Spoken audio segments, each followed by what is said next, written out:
এক পাগলে বলছে, আমার আল্লাহ যদি খুশি হয়ে আমাকে জাহান্নাম দেয় আলহামদুলিল্লাহ।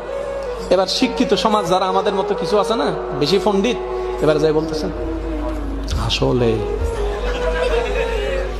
সবাই চাই জান্নাতে যাইতে, এই পাগলে চাই জাহান্নামে যাইতে। কত বড় গাদা! পাগলে মুস্কি হেসে বলে যায়, হ্যাঁ ঠিকই বলছেন, আপনাদের মতো সুস্থ আমি হতে চাই না, এই পাগলেই থাকতে চাই।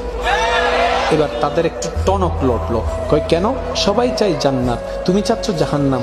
বলে যে ভাইয়ারা, আপনারা মনে হয় আমার কথাটা খেয়াল করেন নাই, আমি বলেছি আমার রব যদি খুশি হয়ে,